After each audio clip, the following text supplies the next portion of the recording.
Weird story yesterday concerning Chandler Jones and the Raiders. He tweeted, then deleted his unhappiness with Coach Josh McDaniels and GM Dave Ziegler, primarily because he wasn't allowed into the team's facility to work out over the weekend and had to go to a local gym in Vegas. What? He also said the Raiders have tried to, quote-unquote, provoke him, that the organization contacted the mother of his child without his permission, and he even suggested he'd prefer defensive coordinator Patrick Graham to be the head coach. Whoa. Yet, just the day before, Chandler Jones had tweeted, "Can't wait to play this year!" exclamation point. Keyshawn, what the heck is going on here? I don't know. It's weird, like you said. I don't know. He couldn't work out in the facility over the weekend. Maybe the facility was closed, I'm guessing. Because? Nobody's there. I don't know. I have no idea, but something is going on deeper than just playing football. There's something. I don't know what the something is. Yeah. But clearly he's not happy with being a Raider.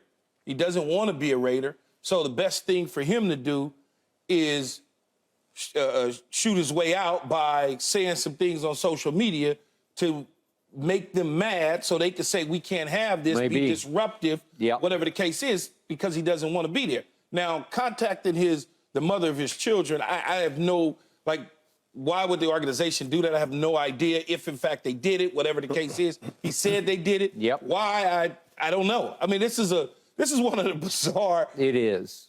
One of these bizarre stories that a professional athlete is doing. This is what's wrong with social media, man. Yeah. This is, you got an opportunity. You push sin, you can't bring it back. No. That's what's wrong with it. And even if you press sin for 1 second and it's only up for a second, somebody gonna grab it. Yep. Somebody gonna see it and grab it. Mm-hmm. Somebody not gonna refresh their feed. But the weird thing about this is just the timing of it. The timing of it. I don't understand. I don't know of an NFL facility that closes during the season at all. The offseason, you might have a day, everybody's out of the office. We are in the season. Training camp just ended. This is the heart of it. This is the season. They're not closing a day. Even the days they're doing cuts and they're lowering the roster and they're cutting down the roster. The facility's open. The strength and conditioning coaches are in there. There's coaches in the facility, even if the head coach and everybody's out. Maybe they take a day or something for themselves. But the strength and conditioning, at least the quality assistants are out there. But somebody's there. Somebody's there.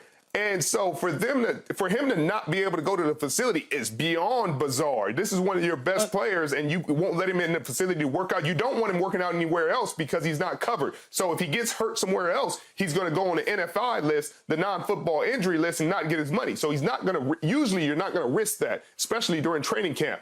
And so for him to say Josh McDaniels specifically is reaching out to the mother of his child is odd. It's odd for a head coach. Maybe the security team, they do background checks on players. They do their due diligence and have heads of security in the facility that reach out and handle certain things if something's going on.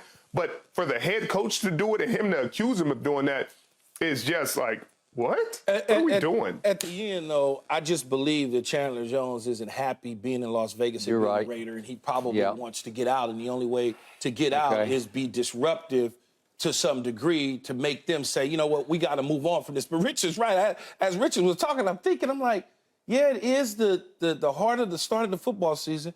Somebody's in the building.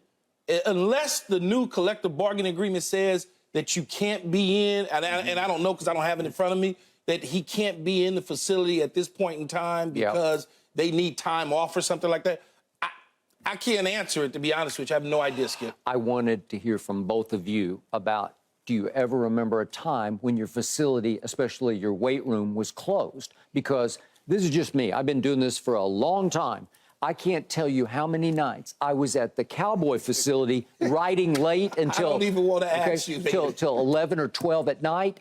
And as I'm leaving, somebody's coming in to lift weights because it's just what you do. And if you want to burn off some excess energy or you want to... You should be able to get into the facility at any time. Just any time. That's why I said... It's 24/7. Unless Richard, the collective bargaining agreement now, the new one, says that you can't be in at but certain amount of hours and times. There are certain days in the offseason where hours matter, and there are certain days off that players are required to be allowed. You know what I mean? You got to give them a day off. That doesn't mean the player can't choose to come in. If he's going in there on his own volition, but voluntarily, he can do as he pleases. He can go in there every day and stay in there as long as he wants, but you can't be forced to be in there. And so for him to say he's not allowed to go in the building is just odd. And I hear what you're saying, him wanting to force his way out. But why wouldn't you do that at the beginning of training camp? Why wouldn't you? Because you got social media the whole time. You could have just been sitting there raising a stir at the beginning, and then somebody would have probably called and been like, hey, what y'all want for Chandler Jones? I know he ain't what he was. But I hate to speculate, but I don't know. Okay, so the point is, just for the record,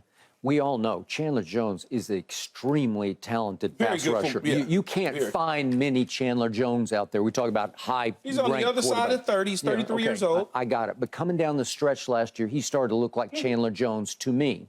I hark back to he was playing for Belichick, and he had an issue with synthetic marijuana. Do you remember this? And he had a bad reaction, and he wanders into the Foxborough police station. I remember. Says, I'm having a problem. And Belichick says, with no clothes on, I think. I believe you're right. And Belichick said, you know what? That's enough. And before you knew it, he was traded for Jonathan Cooper and a second-round pick. Jonathan Cooper never amounted to much with New England, so it was just basically for a second-round pick to Arizona. Now he's in, obviously, Las Vegas. And my point is, something went completely off the rails here to the point that I don't know what happened, except I don't know that I can find a weirder story than this. Well, that's why I said at the start of it, Skip, I said it's something deeper. Yes. What that is, I don't know. I don't want to speculate on the situation. If you certainly look at his past behavior, starting with the New England situation like you mentioned, it certainly would make you wonder, are we going through these same sort of episodes again?